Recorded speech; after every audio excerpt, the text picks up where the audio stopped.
thank you everybody for joining Wellington's Month of Change. This is the second of the 5 events that we're doing this month. The first thing we're going to talk about today is selling the future. It's really important that we consider that in order for people to change, and we saw this in our current state webinar, we need to give them a reason to change. So if we've done that, we've articulated our current state and why we can't stay here, to really achieve that change, that journey, we need people to embrace that future. Part of that job is about being a salesperson, and that's what we're going to be looking at today. So helping them to embrace the future in a way that's meaningful. And for that, I have my colleague Helen, who is going to take you through that journey. So Helen, I'm going to hand over to you. Yeah, so as Emma said, it's about actually, selling the destination as opposed to the journey. So we often talk about projects and, everything that we're going to do and, all these wonderful, wonderful things and what's going to happen as we go through. But actually what people are most interested in is the end goal. When we go on holiday, do we really want to get on a plane? Do we really want to get on a boat? Do we really want to sit in a car for 7 hours? We don't. Actually what we're interested in are those beautiful beaches and, that lovely relaxation time, if you haven't got kids, at the end of it. So, it's about sort of looking at all of these different things. So essentially your project is your vehicle for change. So your projects create your outputs, which are your things that are created. So whether it's your process, your product, or whatever that may be. What then has to happen is those outputs have to be adopted by the organisation. So this is where the change management happens, because people are changing the way that they're doing things. They're either using a new process, they're using a new system, and that's scary for people, and you start telling people that they're going to be something new and they don't like it. However, when we get to the end, when we get to the benefits, this is the good stuff. This is the measured result of that change and, these measurable improvements. So, most people will recognise that value of communicating about the change to the people who are going to be impacted. But actually, what happens is lots of change leaders will communicate about the project and what the project does or the change itself. Okay. And just, they're just vehicles. So actually, we talk about the work we're doing, the activities we're going to undertake. And while this is really interesting and it's really useful, it doesn't actually allow people to really embrace what it is that we're doing, embrace that future state. What the communication should be focused on is what this change is going to achieve, the beach at the end of the journey. Okay, so, the results, the benefits, this is what we are really, really interested in. So as most of us are aware, benefits are those measurable results. They need to be clearly defined, measurable and specific results so that we can actually say, do you know what, we are here. There's loads and loads of different tools that we can use for that. We'll have heard of SMART, SMART objectives, SMART benefits, but DOAM, DOAM is also a really, really good tool to help us to really identify, is it a benefit? If we can't measure it, if we can't define it, is it really a benefit? And the thing to think about as well is that, yes, benefits are wonderful. Every change should bring about benefit, which is why we do it. But actually, they quite often bring about disbenefits as well. So a disbenefit is that negative impact of the change. And one person could have this wonderful positive thing happen, and another person, as a result of exactly the same change, could have a negative impact, a disbenefit. The important thing is that we address and manage both of them, and that we make sure that we don't do changes where the disbenefits outweigh the benefits. Now, these benefits are, as I say, so important, but let's face it, they're a little bit boring. So, by their nature, they're very, very business focused. They speak to the rational brain. They're very tactical and strategic. But if we're exposed to what we feel is a threatening situation, and all change is a bit threatening, we tend to turn off that rational part of our brain and we get driven by our hearts. We often talk about change management as being about the hearts as well as the minds. So it's not just about the benefits, it's not enough. We also need to speak to people and speak to their feelings as well as their rational brains. So the way that we do this is we use something called a vision. And it's a little bit like a postcard from the future. And I know postcards are a little bit outdated now. So, it's like a Facebook status, look at where I am. It's this goal. It's in very brief. It inspires us to go on that journey. Here's the beach. Doesn't it look wonderful? It's about, making sure that people want to go, want to be there, even if the journey is a little bit uncomfortable, even if the journey is going to be a little bit scary, it's somewhere that we want to be. It shouldn't have loads of jargon in it. It needs to be meaningful to our stakeholders. So, think of Donald Trump with his last presidential campaign, "Make America Great Again." We can all talk about that. We can all remember that. They're simple, they're snappy, and those ones changed history. He ended up being president, and who knows what's going to happen next. So it's very important that we talk about that hearts and minds, trying to speak to the heart, trying to get to those human reasons. The combination of the benefits and the vision together gives us that really kind of rounded message to get our stakeholders on board with where we want to go to. And that's wonderful, and that's great. However, the other thing that we need to think about when we're thinking about our future destination, our future state, is our organisational culture. It's an absolutely crucial factor in change, and Culture Eats Strategy for Breakfast, the really famous quote by Peter Drucker, is one that we talk about a lot. If the change initiative doesn't fit with the culture, it will fail. It's not the way we do things around here. It's not how we do this. This isn't this organisation type change. So, excuse me, there's no one definition. There's no generalisation. It's that intangible, unwritten rules about this is how we do things. This is how the organisation works. It's typically around, what we consider to be good behaviour and bad behaviour, how communication happens, so informal chats versus, emails face to face. I've heard examples of organisations whereby they had quite a good rumour mill, but you were only ever allowed to tell one person. So if everybody only told one person, it meant that everybody knew about what was going on. So, it's looking at how the individual is viewed, how conflicts are dealt with, how we prioritise our tasks, how we view change. Is it viewed as something really good and exciting, or is it viewed as something a little bit scary? The culture is going to determine whether people feel like they're in it together, part of a team, they're valued within the organisation, if they feel motivated, if there's a really good level of trust. Or do they feel like the change is being done to them? So essentially, it's this whole bunch of intangible things that combine together to give employees a view of themselves and a view of the organisation. It's absolutely crucial for how organisations work, and it really will impact your change. It will make or break your change. So it's really key to make sure that whatever it is that you're doing and that new future state really reflects and is mindful of that organisational culture. So this is one of my favourite slides. This is one of my favourites. So, and it's quite blunt, and I really like that it's quite blunt, because we have to align that organisational culture. We have to align that change with the culture. So essentially, if it's not, we've got three options. We can either change the change. Okay, so either what we're going to do or how we're going to do it.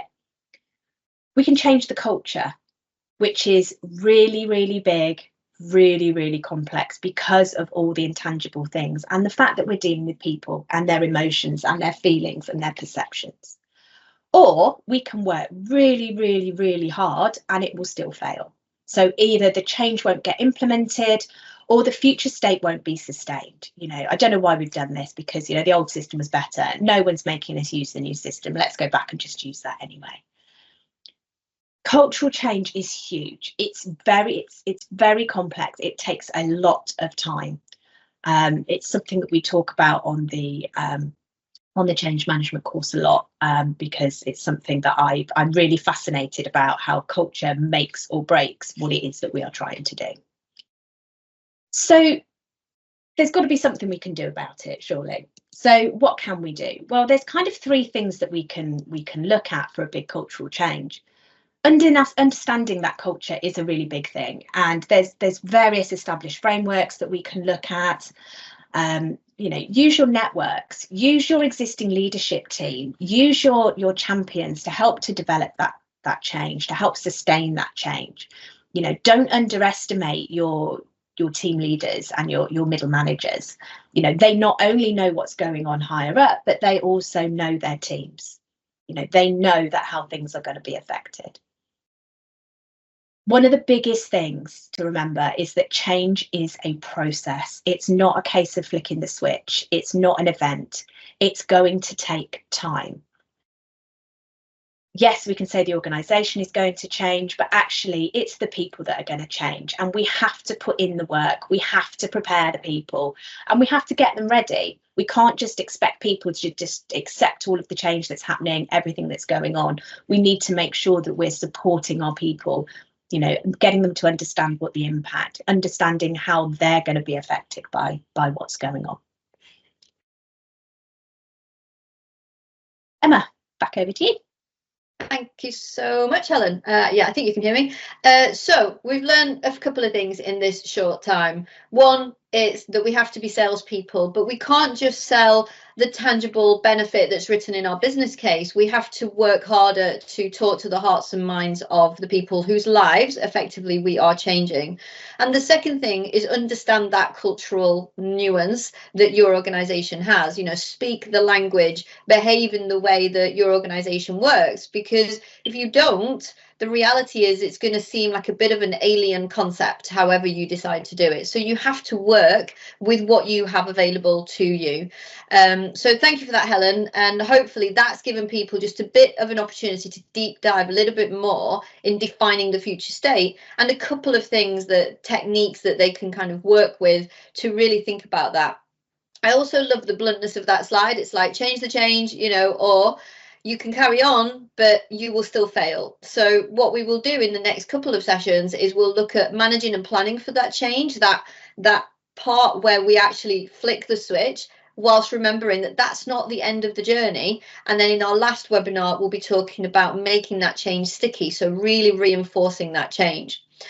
In terms of questions, I can't see anything in there at the moment, but we did have one from an email that came through all around leadership. So in terms of what is the issue from your perspective, Helen, if we can't get our sponsors to kind of buy into the fact that change is a process, it's not an event, because the perception with senior teams sometimes can feel like, oh, well, it's just getting to that go live day, right? And then it's the end and everybody can just move on and kind of, stop resisting and everything else. But we know that's not the truth. We know that's not reality. So what can we do as the people in charge of the change to bring specifically our sponsors along on the journey? Because their hearts and minds are potentially looking for something different to those whose change, who we're actually impacting.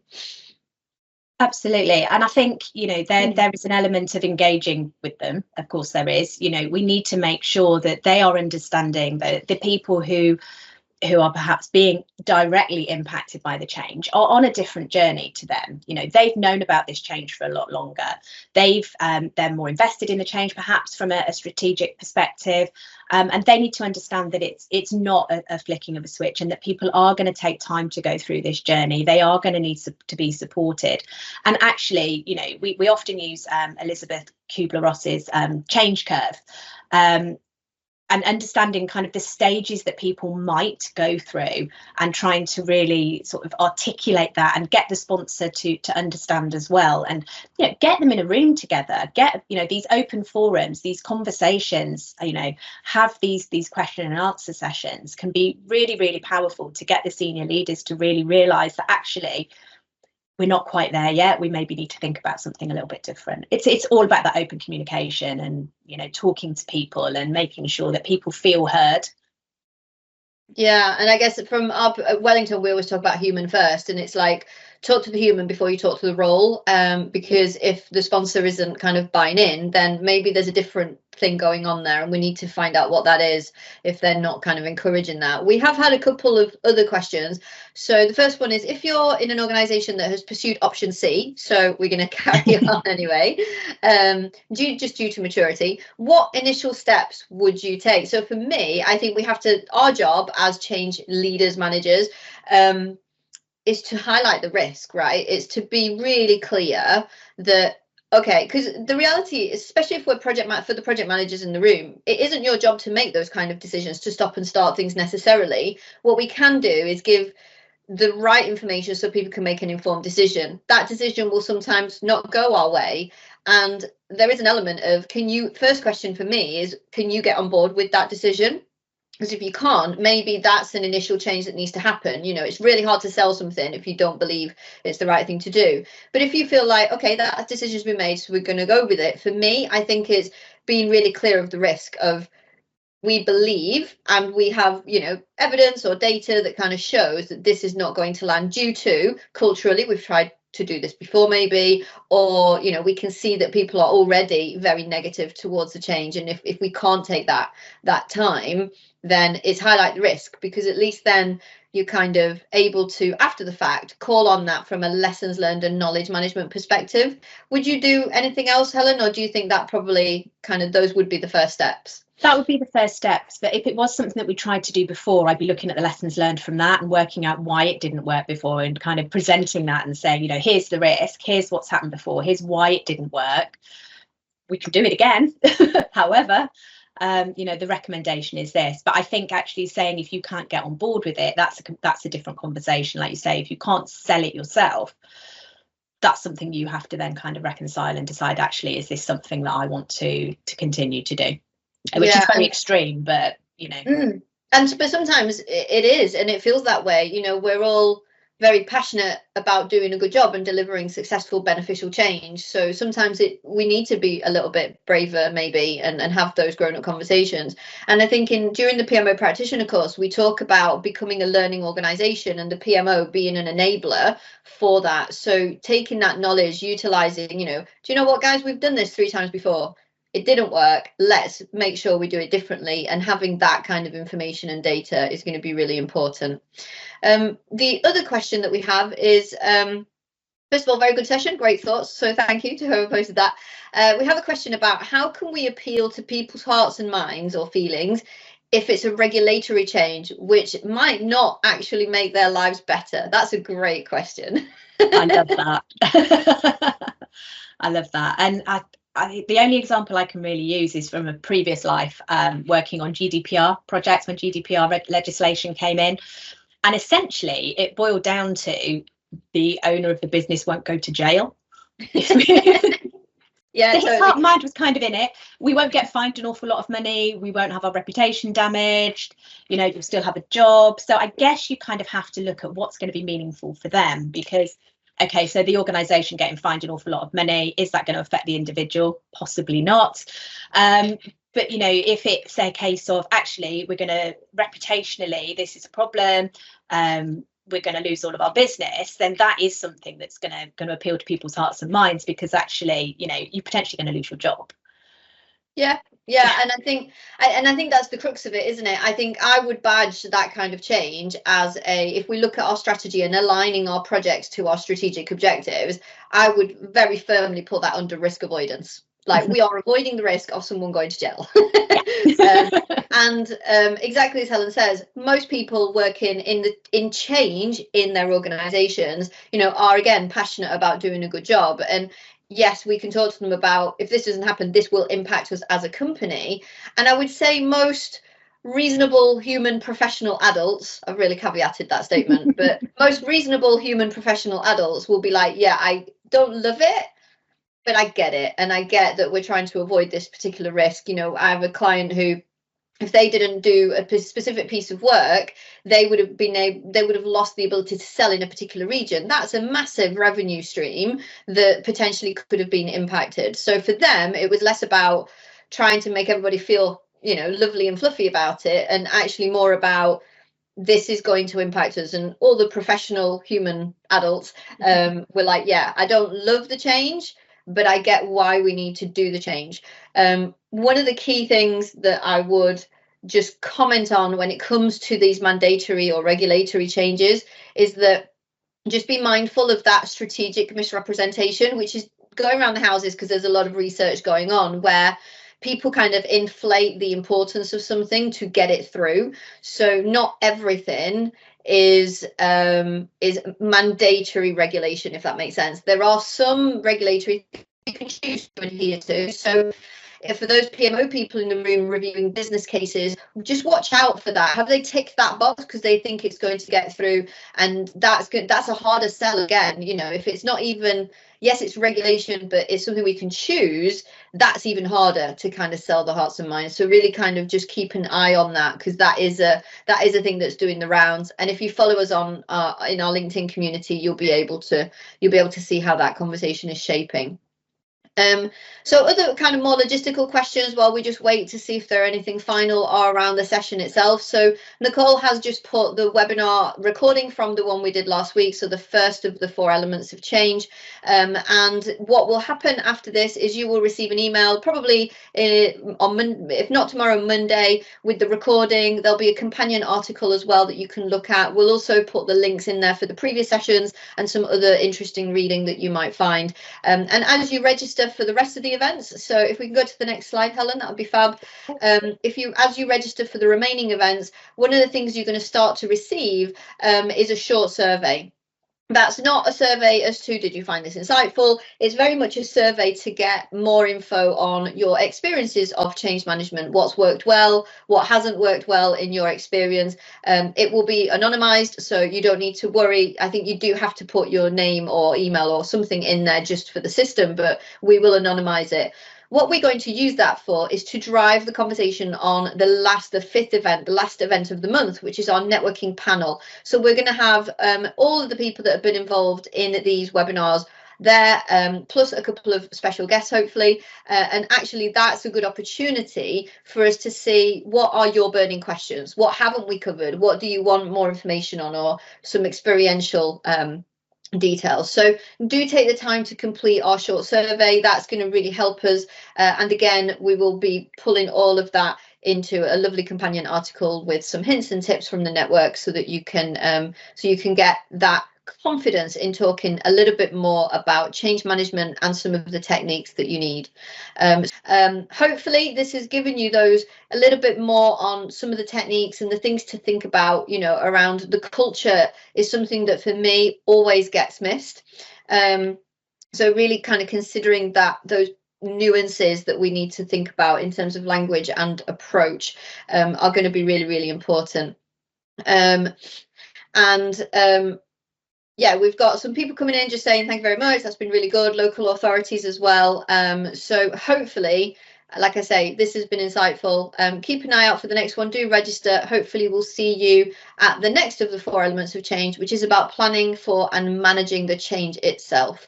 So thank you so much for joining. We hope you have a good rest of your week. Enjoy the sunshine if you're in the UK and have some sunshine, and we'll see you at the next one. Thank you so much. Thanks, guys. Bye.